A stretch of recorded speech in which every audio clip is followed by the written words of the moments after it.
So I spent 5 minutes on the internet today, and honestly, I'd like a refund on my brain cells. Apparently, there's a new career path trending in South Africa, and it involves an Italian man, a tripod, and a lot of artistic African casting. Now, look, we all know the economy is doing the Siavuma dance right now, straight to the floor.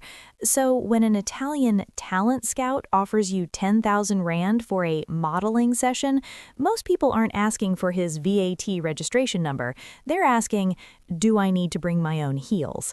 But here's the kicker.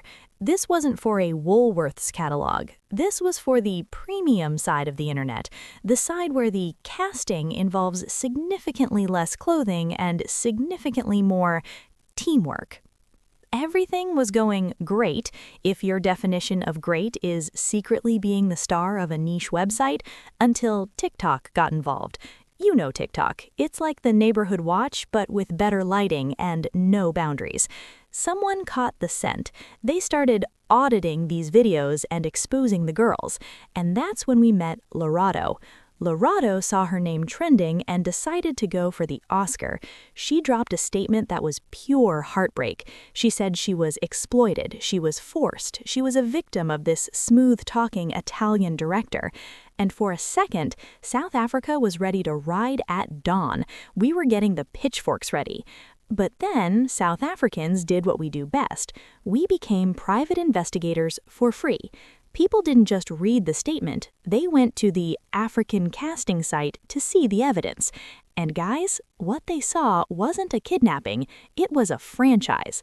They found Lerato, and then they found Lerato again, and then they found the prequel.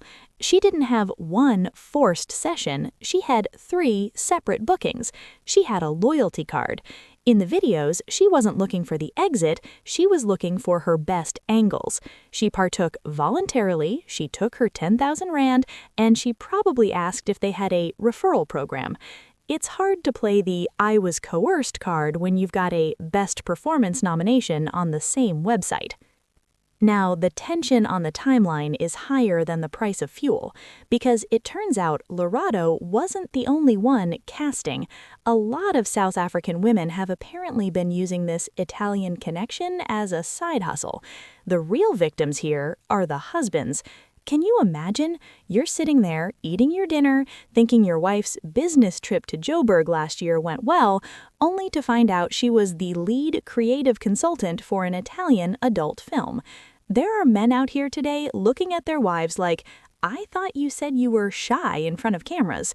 The trust is gone. The modeling industry in SA is under fire. And the Italian guy, he's probably just sitting there wondering why his traffic spiked 4,000% in one day. The moral of the story is simple. The internet doesn't have a delete button, it only has a save as button. If you're going to take the 10,000 Rand, just own the role. Don't try to pivot to a victim narrative when the receipts are available in 4K. Anyway, I'm off to check my own wife's modeling portfolio, just in case.